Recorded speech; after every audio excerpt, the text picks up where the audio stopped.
In this segment, we're going to talk about networking like a pro, building advocates, and establishing relationships. So networking, right? So that is a topic that is talked about a lot. First of all, I think we need to realize that networking isn't just a thing, but it's a skill.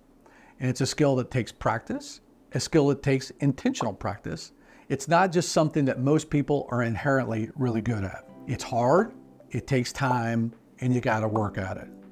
The goal to networking, as I said before, is building advocates and establishing relationships. Throughout my career, I have been able to be successful because I've been able to create value for others, but also build and establish long-lasting relationships, also with others that will do good things for me down the road. The idea is that you network and you create this partnership with people that they are speaking highly of you even when you're not around. The keys to being a good networker is number one, genuine interest. Show a sincere interest in others and what they do. Ask thoughtful questions and actively listen to their responses.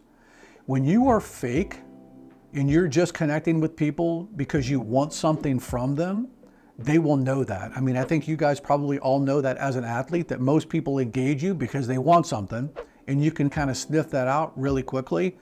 Don't be that person. As a rule of thumb, quality over quantity.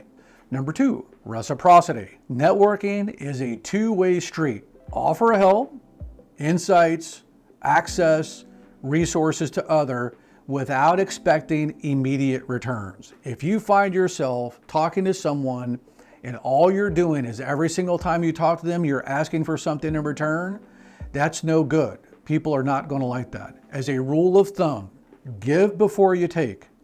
So make sure that you're bringing value to them and you are giving them things that they need versus every time you talk to them, you're taking something back. Number three, value creation, as we talked about. Strive to provide value to those in your network. Don't just take from them, okay? The rule, seek the opportunity to bring value for them.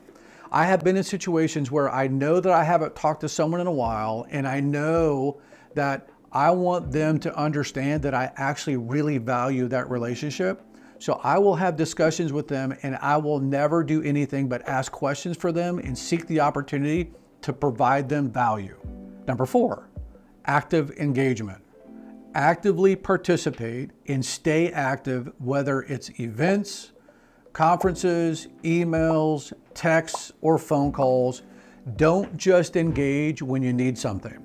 If you're out and about, I mean, now with the age of technology and having phones, if you see something that reminds you of them, take a picture and send it to them, okay? It doesn't have to be formal engagement, but just stay active and stay engaged with them. A rule of thumb is frequency and consistency and follow-up are the key. If you go dark for a long time, especially because you don't need something, and then you come back to them, they're gonna be like, hey, what's up? What's up with our relationship? You need to be better than that. Authenticity, we kind of talked about that at the very beginning. People hate fake people, okay? Avoid a transactionally based relationship. Get to know them and get to understand their interest, okay? Don't just hear, but listen to who they are, identify what their story is, know their story, okay? And seek the opportunity to be authentic. As a rule of thumb, learn and know their story. And that's really it. I mean, those are the keys of networking. If you're transactional, you're fake, and you're only, hitting someone when you need something, you're not going to have anybody who's going to be looking out for you, right? You're not going to establish the relationship, and you're definitely not going to have the advocate. There are three parts to networking. Number one, who. So now that you have those guiding principles of how, it is who, right? So who are the influencers in your network? There are a lot of people of influence. Some of them are bad, stay away from them. Some of them are good. But understand, influence doesn't just mean title and money, but it means that someone who has the ear of others, right? So identify the influencers inside of your personal network, but also in your extended network that might maybe help get your foot in the door. Number two, what, right? So what do you say? If you were engaging someone that you don't have a relationship with, but maybe it's kind of the extended part of your network, you can simply just reach out to them and say, Hi, my name is Rich Thompson. I'm a student athlete from the University of Wisconsin. I was referred to you and I'm wondering if you could help me out. I would love to have your opinion. The one thing that I will tell you is most people love to help, especially student athletes. So the script can be very simple, is I just want your help or I want your opinion.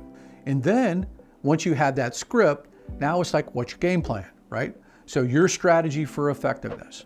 Build out your podium, create a target list of people you want to engage, sharpen that script, and then get to work. Good luck.